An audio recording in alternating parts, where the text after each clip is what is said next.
Thank you.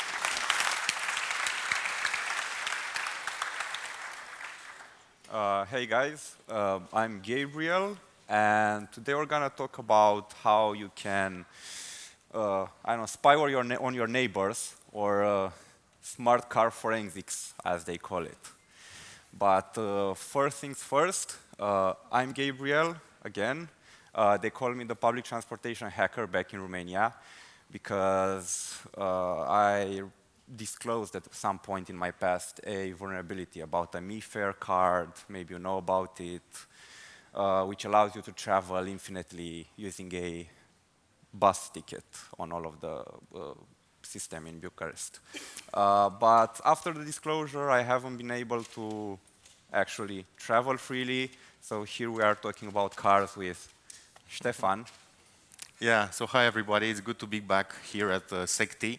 For those of you who know me, you probably know that I've been doing a lot of cybercrime and cyber espionage research in the last 10 years, which is something that probably you think looks like this, just a bored guy sitting in front of his computer. But all of you, I'm sure you get the adrenaline rush whenever you discover a new exploit or a new vulnerability. So this is why in the past 2 years I've been focusing on Internet of Things and finding vulnerabilities and car hacking.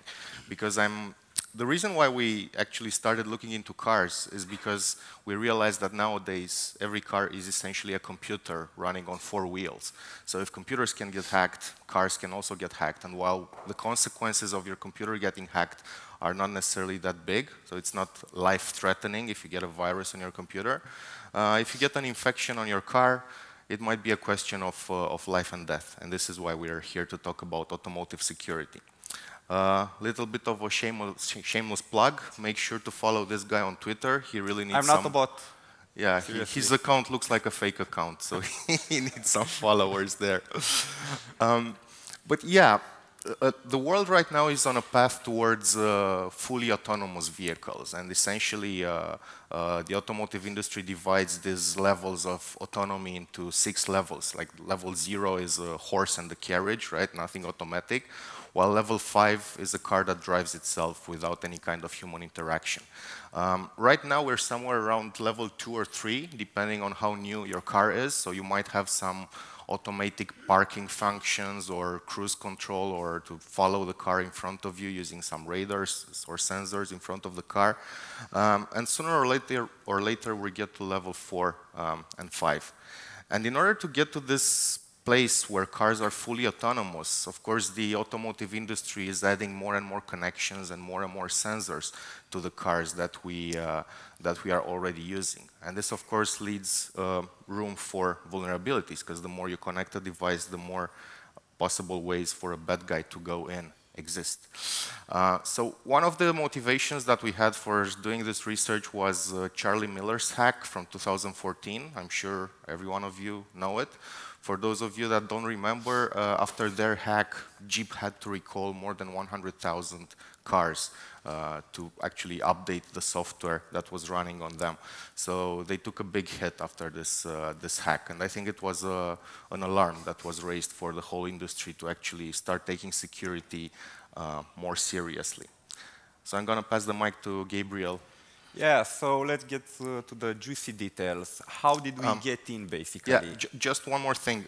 We essentially divided this project into 2 parts. The forensics part, where we tried to analyze Gabriel's car and to see how much personal data you can extract from the infotainment system. And then the second part, the vehicle weaponization part, as we call it, where we try to put ourselves in the skin of an attacker and see what can be exploited on that car. Yeah, so who's got a smart car? Come on. Okay, so you've got an infotainment system, right? And I don't know, you want to put a pink background on it, because why not? Maybe your wife needs one, I don't know. So how do you do that? How do you change the background in your infotainment system? Well, you start hitting the forums and start digging around and find a lot of other enthusiasts like you that also want their pink background or black background. I don't know, maybe they're into black metal. And I found some guy who didn't even, I mean, he changed his background, definitely, but did something even more. He cross-compiled an SSHD binary and put it on their car, because why not? Yeah, you wouldn't download your car, but nah, you can download into your car now. So I said, let's pick it up from there and see what I can find on my car. Who knows? So after digging around a little bit more, I found some specs about the motherboard. We had Wi-Fi, a pretty decent CPU, 1 gig of RAM. Actually, the same specifications that you would find in a phone that would be about 1 or 2 years older than the year in which the car was released. So, you know, that's pretty powerful.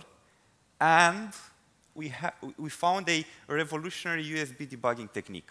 So what that meant is that, I don't know, whoever was doing the servicing made sure to leave a feature in which on each mount of an USB stick, a certain bash file would be executed if you left it there on the stick, completely undocumented, and basically some guy who knew another guy who just showed him this. This is what they do in service, and this is how they get into your infotainment system to do any kind of debugging.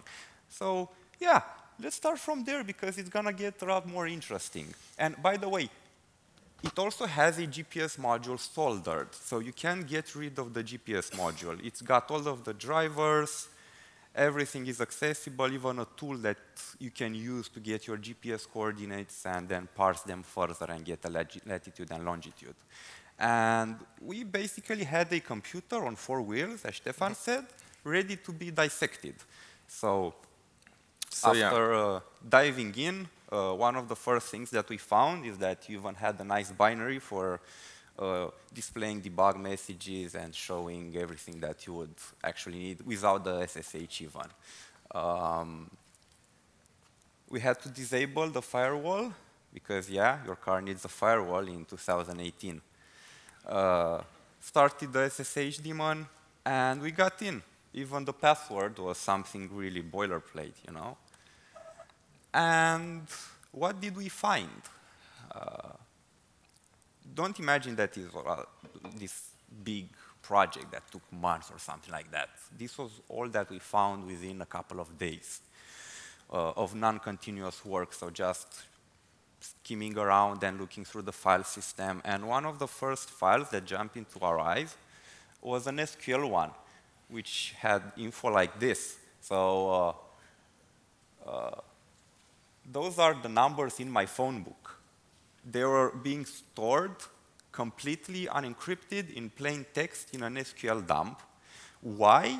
Because the car needed to cache your phone contacts when you would pair your phone via Bluetooth with your car. And they decided to implement this nice little feature in which they would save everything locally on the car's flash drive in its non-volatile memory.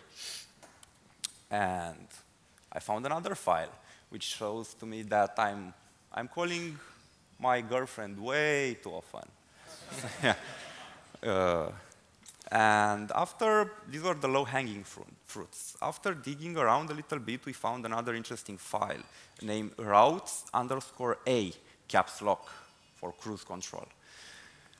And it looked like this. For whoever's not from Romania, these are addresses from Bucharest, all of them, and not only random addresses, but addresses from within my neighborhood. The car was basically storing for its GPS unit.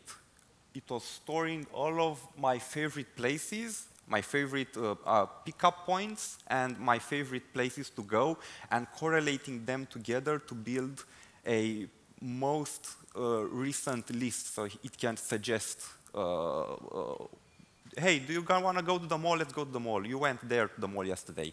Come on, hit navigate. Go there. Let's go to the mall. And it was leaking data about me.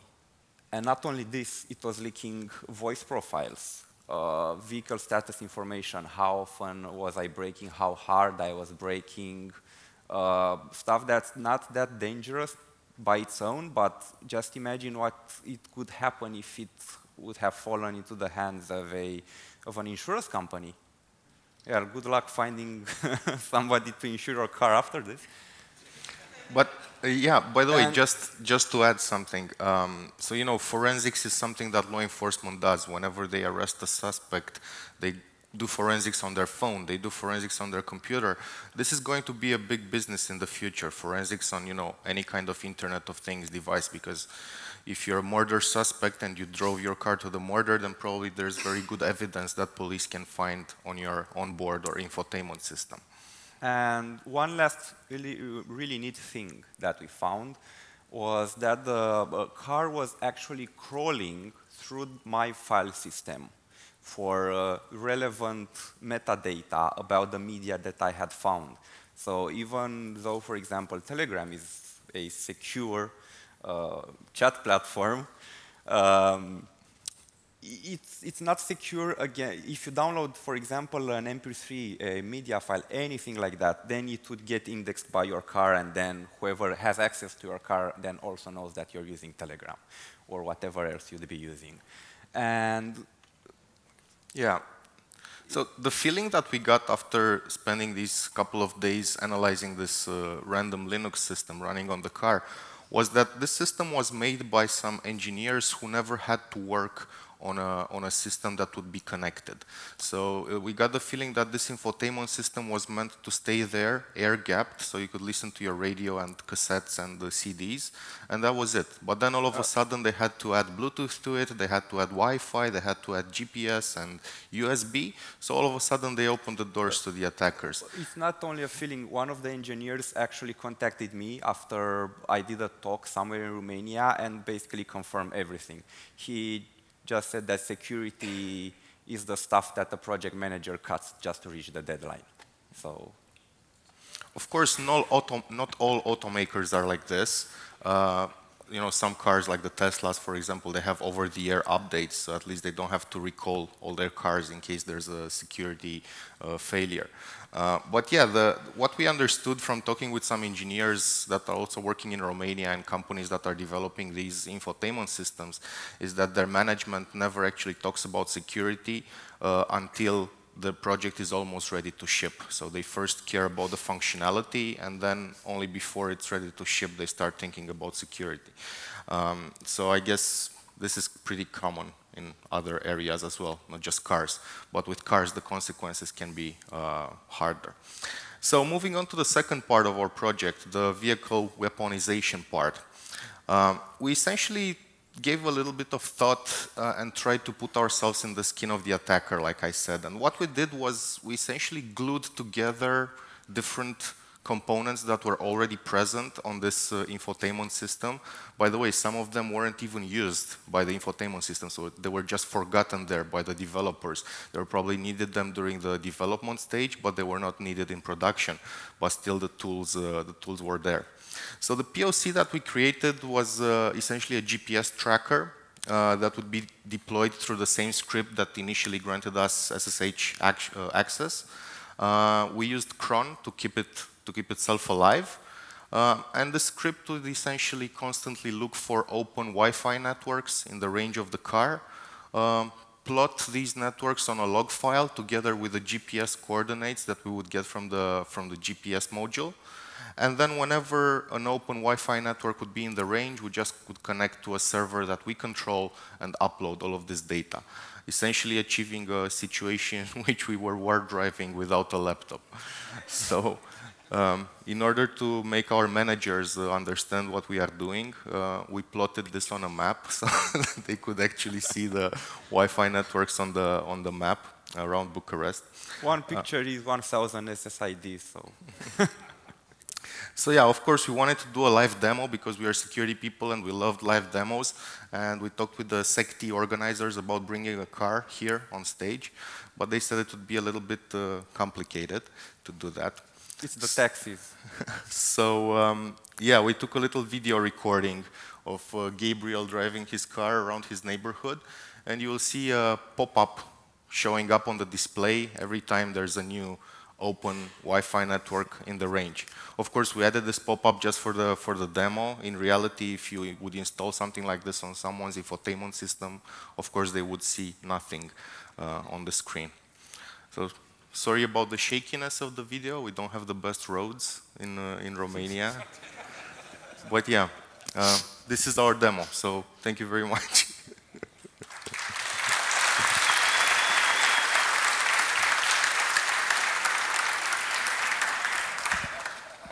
So after doing the talk at the previous conference, some journalist approached me and asked me if I can just put a pop-up on the car and just write something like, your car has been bricked or Hacked. is under ransomware, hacked, yeah, and pay one Bitcoin to that specific, that was a long time ago, to one specific wallet.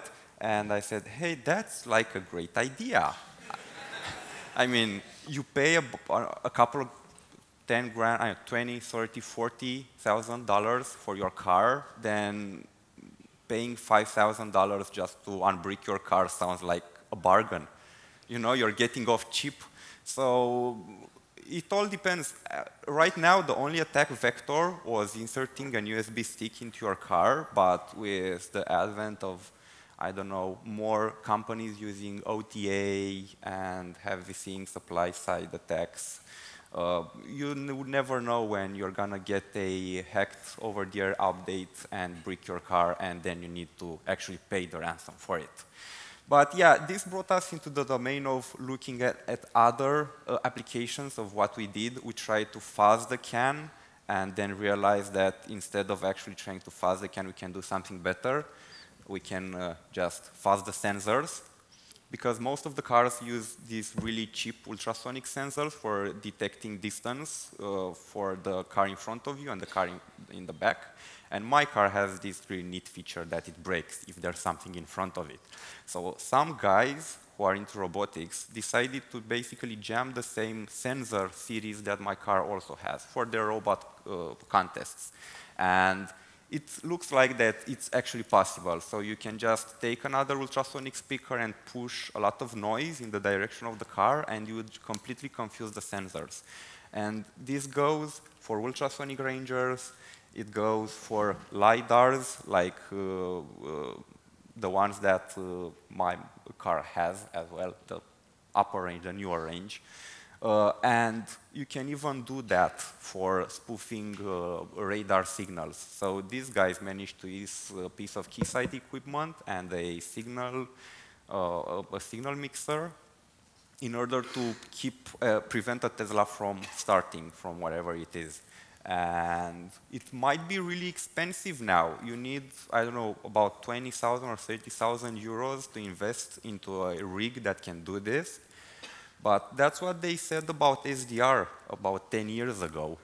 So as long as technology is increasing and the gatekeeping level just lowers and lowers and lowers, maybe in 5 years we're going to see a lot of SDRs capable of working in higher frequency ranges, and we'll be able to basically spoof radar signals on the budget. And car manufacturers only even know what hit them when you're going to see hackers putting stuff like this in intersections and seeing all of the mayhem that's being created.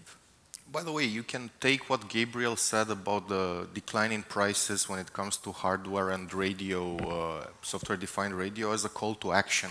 Because one of the messages that we're trying to send with this presentation is that car hacking is not necessarily something complicated. Of course, you need a car. It's pretty hard to do car hacking without a car. And another car to replace it if you break it down. So. Break it down, yeah. Like in the beginning of our project, Gabriel actually bricked the infotainment system of his car. And it was pretty funny because the car was still in warranty, so he took it to the repair shop and told those guys that, you know, there was a storm the day before. And the lightning struck. Come on, man. They believe that, so. But yeah, the message here is that you should totally try it, because most of these systems that are running in the car, they're pretty old, and they're made by engineers who are not necessarily developing them with security in mind. So yeah, a couple of conclusions, and then we have a few minutes for Q&A. The first part of our presentation, the one about forensics, maybe you're asking yourself the question, so what's the problem if my car has my contacts and my call history on it? Well, maybe it's not a problem if it's your car and it stays your car forever. But nowadays we live in a world in which car rentals and car sharing is becoming more and more popular, especially in North America and European cities. So instead of everyone owning a car, we all use the cars that are owned by everybody. So that opens doors to attackers, because if everyone connects their Bluetooth to the car to listen to their favorite music tracks while they're driving, they might not realize that their contacts and other personal information is also getting stored permanently and persistently on the car's onboard computer. At the same time, of course, we want all of these features. Well, maybe not especially the two of us, but people want smart things, smart TVs, smartphones, smart devices. And we should have them, but we should also understand that it's like a double-edged sword. For every new connectivity feature that we have, attackers also have some more ways in which they can attack us. And last but not least, since we started talking about this project, we got an interesting idea, which is the fact that the automotive industry seems to have a pretty good track record, historical track record, when it comes to physical safety. So right now, whenever you buy a car, it already comes pre-equipped by default with things such as ABS or electronic stabilization or seat belts and airbags. So essentially, physical safety features that come with the car by default. And we have, tests like the Euro NCAP test, which does crash tests for the car and gives ratings how well the car performs in case of a crash. And I see no reason why we wouldn't have the same thing, but with cybersecurity, just to rate the cars from a cybersecurity perspective, so that the consumers, the customers, can choose the best solution. And of course, unfortunately, the car industry is not going to regulate itself. So, as Gabriel likes to say, probably nothing will change until somebody loses an eye. Until somebody loses an eye. Yeah. So anyway, we're doing this presentation, and we were pretty happy that we got quite some media traction of it. So we got Motherboard and Decipher and the Register writing about our project, which made us pretty happy, because these are pretty big InfoSec publications. But then Forbes wanted to do an interview with us, so we got even more happier, because that's like more mainstream, and I think this message should go to the whole world, not just to the security community. But we were, let's say, became the happiest when car magazines started getting interested in this research, because we realized that we in the security industry, and I think this is a problem that the security industry has, not only about the automotive, but about any kind of other projects, is that we all live in a bubble. We all agree with each other that everything can be hacked, that everything is vulnerable, that nothing is 100% secure, and we present our hacks to each other and we pat ourselves on the backs. But the Eastern European way, everything sucks. Yeah, but these messages, they never actually get to the automotive industry. And I'm thinking, like, if you have a car hacking project, you shouldn't only present it at security conferences, but maybe we should also go to an automotive show or an automotive conference to present these things, because we live in two separate worlds, and I think we should merge them together in order to make everything better. So thank you very much for paying attention. And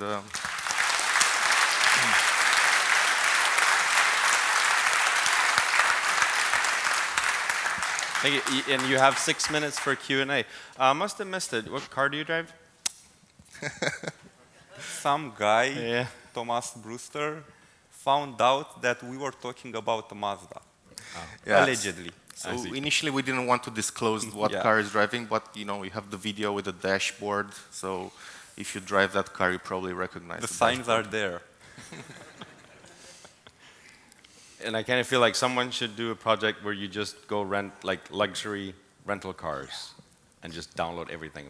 And if we can keep them, I mean, if they're no longer there, then it's ours, right? Yeah. The car or the data? The car. There's a question there, yeah.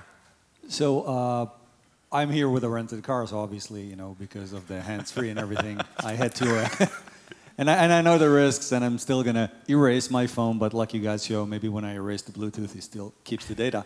So I was wondering whether you guys were thinking, and this is also open for the audience here. We have USB condoms today. How about we make Bluetooth condoms? that prevent, because only after you pair your phone with your car, you can, at least on an iPhone, you can say, do not sync the contacts, and they're already there.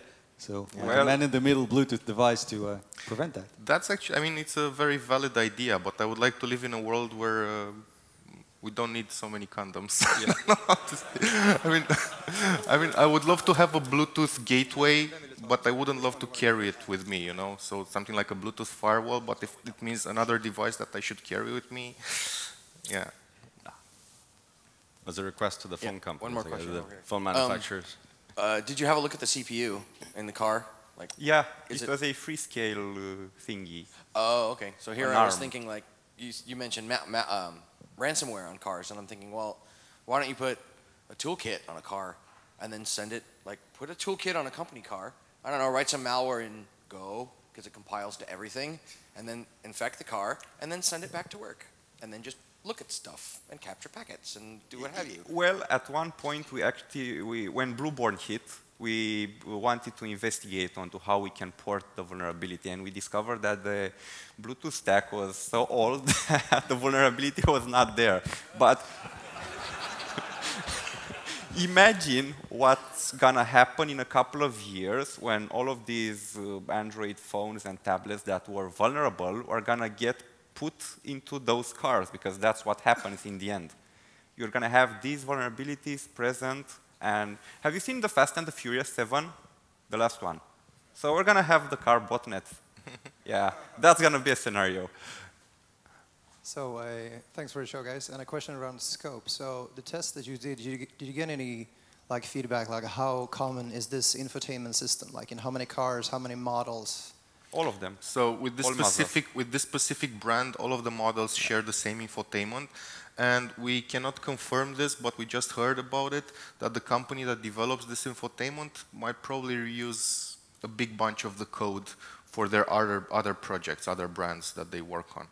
So yeah, it might be easily replicable.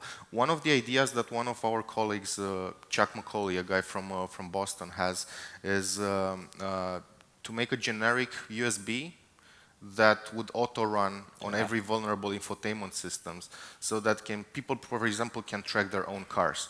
Like this was another idea that we got from a journalist who said that his car was stolen, like in the previous year, and he would have loved to have a tracker like this installed stealthily in the car so he can see where his car is.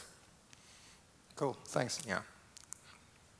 So do they usually have like a factory reset function that would clear out everything, and would that actually clear out everything? It has a factory reset function, but it doesn't factory reset. Yeah. It only deletes certain files and restores them with a backup version that they have. But that's it, no reflashing, no nothing. That's how I bricked my car. And if I remember correctly, the cron tab stays the same. Yeah. So if you just add something to the cron tab, it doesn't. So one project is to make a tool that actually factory resets the car. Yeah. And sell it to the rental companies. To the rental companies. Yeah. So but if you want to make good money out of it, I mean, honest money out of it. I'm not. Oh, that was loud. I'm not really expert on GDPR, but if the car is owned by a rental company, it's their equipment, and the personal information is on their property. So that would be that they have not signed that I have that information, my personal information, in their storage unit. So we have a nice thing of GDPR. Is there a plausible deniability clause in the GDPR thing? It's like, don't tell us, don't tell us. All right. Thank you very much. All right, thank you. Thank you.